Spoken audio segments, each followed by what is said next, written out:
Yo les potes, j'espère que vous allez bien. On se retrouve aujourd'hui pour une nouvelle vidéo, concernant les 10 plus gros transferts de jeunes joueurs. Oui, en effet, il y a pas mal de jeunes joueurs qui sont en train d'agiter le marché des transferts actuellement. Mais c'est vrai que par le passé, il y a eu de très gros transferts qui ont été faits pour de très jeunes joueurs. Donc c'est ce que je vais vous présenter aujourd'hui. C'est parti! Donc à la 10e position, il s'agit de Ronaldo, le joueur brésilien qui était passé du FC Barcelone à l'Inter Milan lors de la saison 1997 pour la somme de 28 millions d'euros. Donc c'est vrai qu'à l'époque, quand on dépensait une somme aussi importante pour un joueur de seulement 20 ans, en 1997 du coup, autant vous dire que la décision était plutôt assez réfléchie. Donc il se trouve que pour l'Inter Milan, ce fut une décision plutôt bénéfique lorsque le club italien était allé chercher l'attaquant brésilien au Barça en juillet 97. Donc il phénoménal n'avait que 3 saisons de football européen dans les jambes, mais il avait déjà tout des plus grands puisqu'il avait notamment déjà marqué 101 buts en 106 matchs avec le PSV puis avec le Barça. Un an après son arrivée à Barcelone pour 15 millions d'euros, les Nerazzurri n'avaient donc pas du tout hésité à doubler le prix de son transfert, faisant alors de Ronaldo le joueur le plus cher de l'histoire à cette époque-là. Donc je pense qu'ils ont plutôt bien rentabilisé cette somme puisque Ronaldo a quand même fait des performances juste incroyables du côté de l'Inter, mais également par tous les clubs où il a pu jouer. Donc Ronaldo, une légende, une star du football brésilien, un très grand joueur. On passe maintenant à la 9e position avec Denilson. Donc lui, il était passé de Sao Paulo au Betis Séville en 1998 pour la somme de 31,5 millions d'euros. Donc c'est l'exemple parfait de ce que un gros investissement sur un si jeune joueur peut avoir de mauvais, puisque du coup en 98, le jeune joueur qui avait fait sensation au pays du football carioca, qui avait même réussi à s'incruster dans le groupe Ori Verde pour la Coupe du Monde en France, avait du coup fait une saison du côté du Betis Séville plutôt moyenne. Donc c'est vrai que le Betis avait cassé sa tirelire et avait fait de Denilson de Oliveira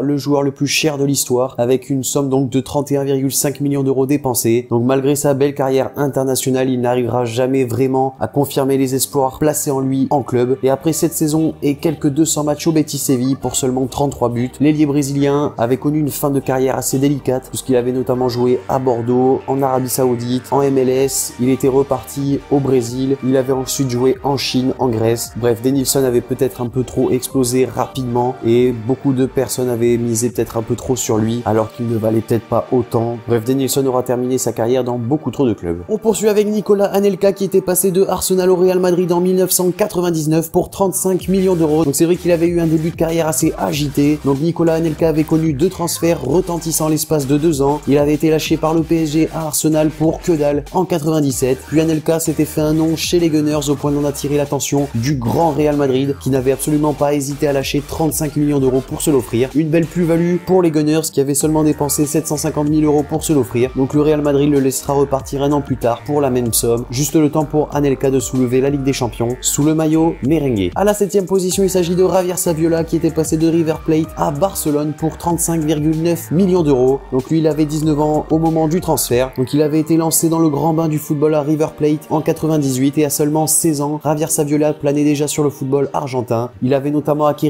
petit à petit le statut du plus grand espoir albicéleste, un statut et un profil qui avait séduit le Barça, qui avait cassé sa tirelire pour se l'offrir en 2001. Mais Saviola traînera le prix de son transfert durant toute sa période à Barcelone. Il avait été jugé vraiment trop cher par rapport à son rendement et Saviola avait été très rapidement mis au placard au profit d'autres attaquants comme Samuel Eto'o et il connaîtra une fin de carrière assez calme. Donc Javier Saviola, un peu à l'image de Anelka ou encore de Denilson, c'est des joueurs qui ont peut-être explosé un peu trop rapidement et qui ont signé dans des clubs avec des exigences peut-être un peu trop élevées par rapport à leur rendement, donc c'est dommage pour eux. On poursuit à la 6e position avec Wayne Rooney qui était passé de Everton à Manchester United en 2004 pour 37 millions d'euros. Il avait seulement 18 ans. Donc Wayne Rooney à Manchester United, c'est l'histoire d'une ascension plutôt fulgurante de l'un des plus grands espoirs de l'histoire du football anglais. Donc il n'avait que 16 ans lorsqu'il avait fait ses débuts en Première Ligue. Il avait notamment marqué un but somptueux pour ses débuts face à Arsenal en octobre 2002.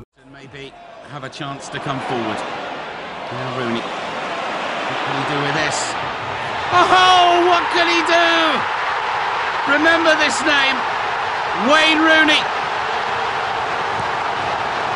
A new star is born on Merseyside.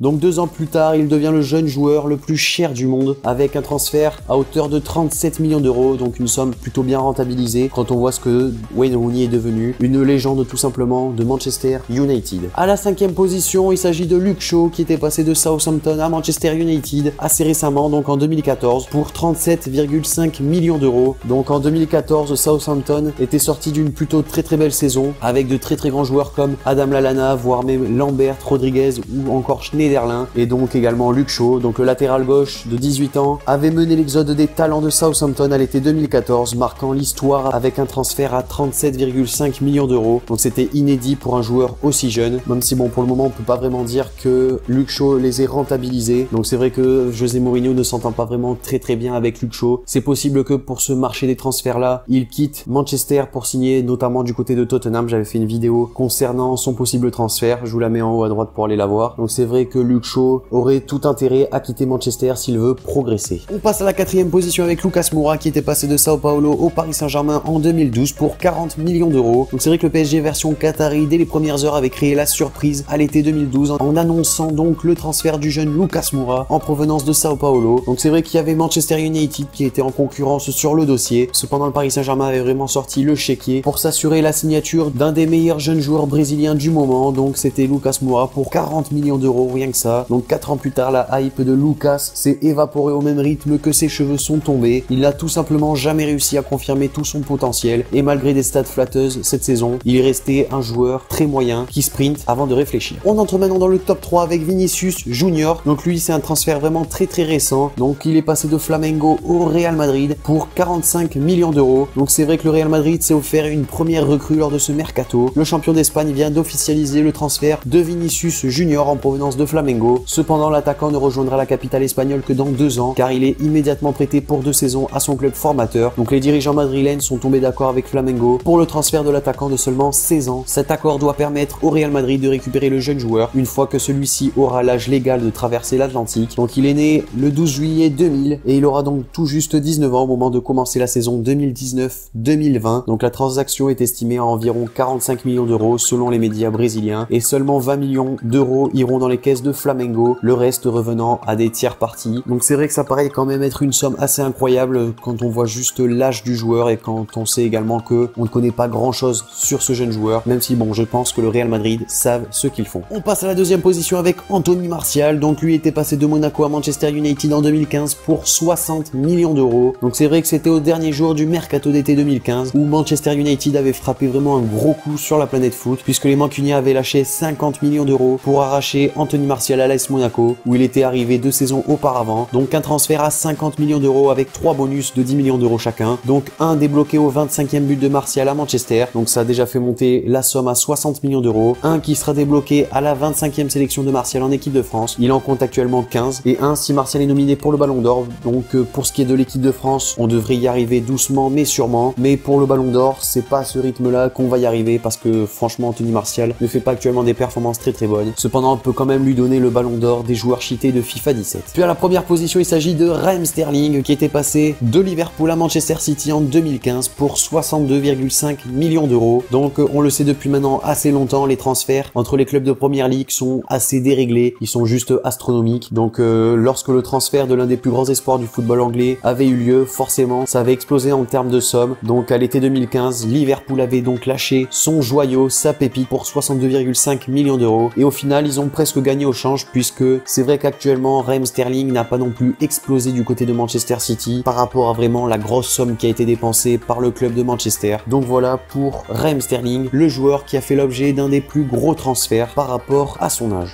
Donc là je pense que vous êtes en train de vous dire mais attends il met Kylian Mbappé sur la miniature mais il en parle pas dans sa vidéo, c'est quoi le délire? Non, tout simplement Kylian Mbappé c'est donc le joueur qui a vraiment explosé cette saison, ça je pense que vous le savez, j'ai pas besoin de vous le dire. Donc c'est forcément un joueur de moins de 20 ans, donc c'est normal que je vous en parle dans cette vidéo. Et c'est vrai qu'il pourrait devenir dans quelques semaines l'un des joueurs les plus chers de l'histoire des transferts. Donc tout simplement il y a 2 très grands clubs qui sont en train de s'arracher ses services, donc le Real Madrid et Arsenal qui sont en train de se mener une guerre juste incroyable avec des sommes astronomique. Donc l'une des dernières sommes transmises du côté de Monaco avoisine les 140 millions d'euros et elle viendrait d'Arsenal. Donc c'est vrai qu'il pourrait devenir le successeur de Thierry Henry du côté des Gunners. Donc on sait tout de même que Kylian Mbappé reste un très grand fan du Real Madrid. Donc je pense que s'il a un choix à faire entre Real Madrid et Arsenal, il préférera s'orienter du côté de la capitale espagnole. Donc voilà pour Kylian Mbappé qui pourrait vraiment devenir dans les prochains jours le transfert le plus cher de l'histoire du football, devançant même Paul Pogba et ses 105 millions d'euros lorsqu'il a quitté la Juventus pour Manchester United. Donc voilà les amis, cette vidéo sur les 10 jeunes transferts les plus chers de l'histoire du football. Donc j'espère que la vidéo vous aura plu, l'idée également, le concept. N'hésitez pas à me dire dans les commentaires ce que vous en avez pensé des différents joueurs que je vous ai présentés. Également à me dire si pour vous Kylian Mbappé doit quitter l'AS Monaco pour rejoindre un très grand club dès cet été. Moi je pense que non. Il faut quand même qu'il soit dans la continuité avec Monaco la saison qui suit pour ensuite quitter le Rocher pour un très gros club. Donc n'hésitez pas à me dire votre avis dans les commentaires. Et sur ce les amis, moi je vous dis à la prochaine pour une nouvelle vidéo. C'était Spanox. Allez, salut tout le monde.